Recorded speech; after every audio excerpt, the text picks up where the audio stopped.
أعوذ بالله من الشيطان الرجيم.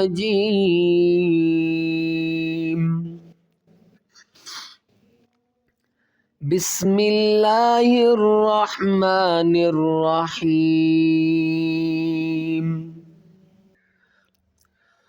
ولنبلونكم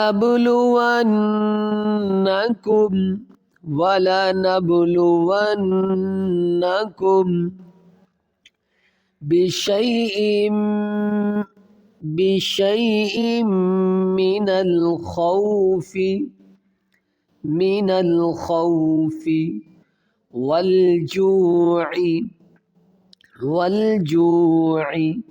ونقص من الأموال والأنفس والثمرات وَلَنَبْلُوَنَّكُمْ، یہاں نون ہے مشدد، یہاں پر غنہ کیا جائے گا. وَلَنَبْلُوَنَّكُمْ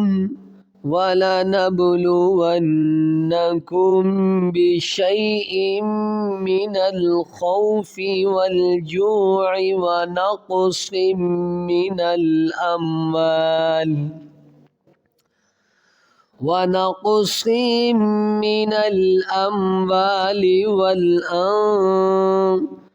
واؤ کو لام کے ساتھ ملائیں گے، واؤ لام زبر ول، حمزہ نون زبران. یہاں پر جو غنہ اخفا غنہ ہے کیونکہ نون ساکن کے بعد حروف اخفا میں فا ہے.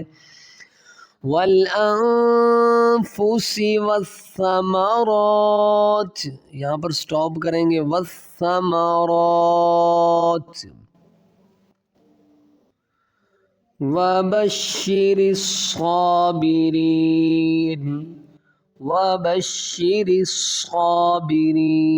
را کو صاد کے ساتھ ملائیں گے کیونکہ صاد کے اوپر شد ہے. الصابرین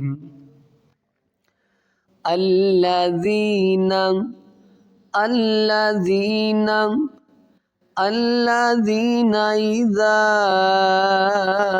اصابتهم، ہاں کو میم کے ساتھ ملائیں گے. جب دو میم اکٹھی ہو جائے، یعنی کہ یہ میم ساکن کا قاعدہ ہے کہ میم کے بعد جب میم آئے گی، ایک میم ساکن ہے اور دوسری میم کے اوپر شد ہے، تو اس ہاں کو اس میم کے ساتھ ملائیں گے اور یہاں پر ادغام گنہ کیا جائے گا. اصابتهم مصیبۃ قالوا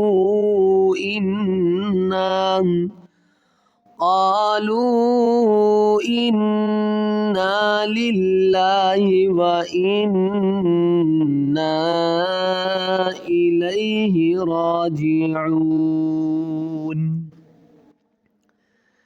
الذین اذا اصابتهم مصیبۃ قالوا انا للہ وانا الیہ راجعون. اولئک، واؤ کو نہیں پڑھیں گے، حمزہ پیش او، لام کھڑا مد زبر لا، یہ 5 حرفی مد ہے. اس کو کہتے ہیں مد متصل. اس کو 5 الف یا 4 یا 5 الف تک کھینچا جاتا ہے. اولئک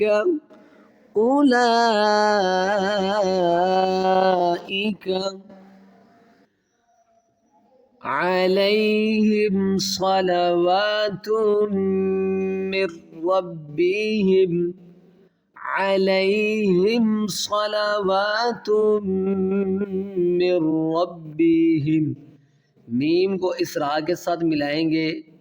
یہ جو حروف یرملون ہے نا، ان میں سے آتا نون، یعنی کہ جب نون ساکن کے بعد جب را آئے گی تو یہاں پر غنہ نہیں کیا جائے گا. ٹھیک ہے، مطلب یہ ہوتا ہے ادغام بلا غنہ ہوتا ہے. ٹھیک ہے، مطلب غننے کے بغیر ادغام کریں گے.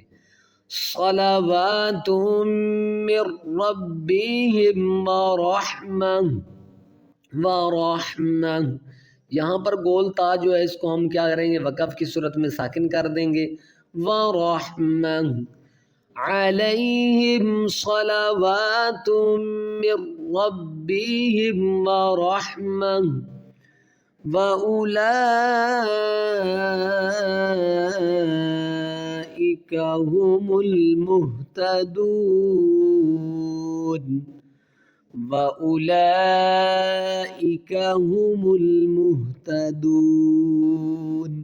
میم کو لام کے ساتھ ملائیں گے، میم لام پیش مل، هم المهتدون۔ ان الصفا، ان نون کو صاد کے ساتھ ملائیں گے، ان الصفا والمروۃ من شعائر اللہ، والمروۃ من شعائر اللہ، یہاں پر بھی اس اللہ کے لام کے جو آخر میں ہا ہے، تو یہاں پر جب سٹاپ کریں گے تو اس اللہ کے لام کے آخر میں جو ہا ہے اس کو ساکن کریں گے۔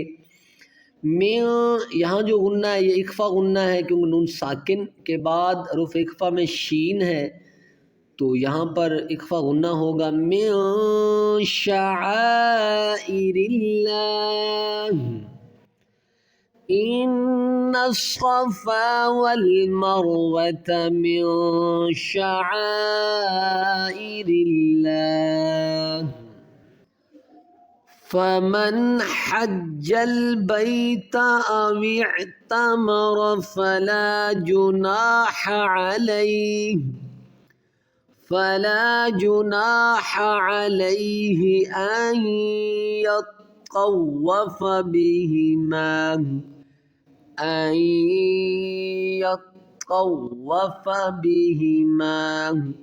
یہاں دیکھیں ایک ہی ورڈ کے اندر تین مشدد حروف آ رہے ہیں، یا بھی اس کے اوپر بھی شاید ہے، خوا کے اوپر بھی اور واؤ کے اوپر بھی ہے۔ یہاں پر ادغام غنہ کیا جائے گا، نون ساکن کے بعد حروف یرملون میں یا ہے،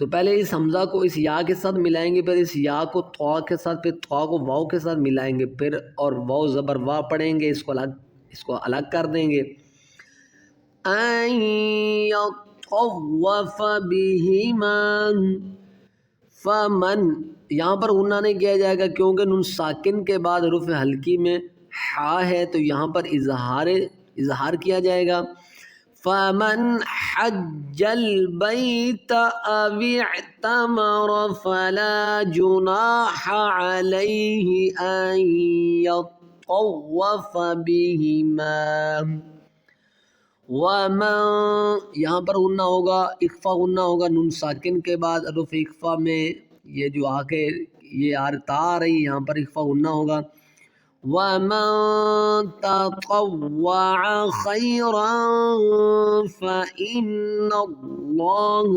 شَاكِرٌ، وَمَن تَطَوَّعَ خَيْرًا فَإِنَّ اللَّهَ شَاكِرٌ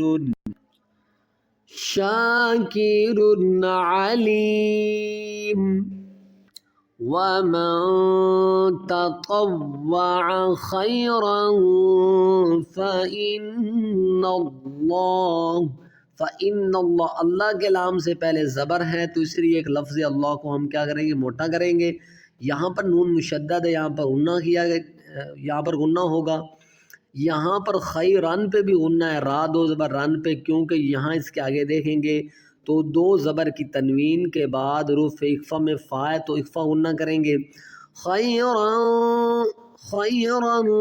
فإن اللہ شاکرن پہ غنہ نہیں ہوگا، یہ دیکھیں نا کہ انہوں نے یہاں پر ایک لال نشان بنا دیا، حالانکہ یہ لال نشان غنہ کی علامت ہے، لیکن یہاں پر غنہ ہو نہیں رہا کیونکہ دو پیش کی تنوین کے بعد حروف حلقی میں عین ہے، تو یہاں پر غنہ نہیں کیا جائے گا بلکہ اظہار کریں گے،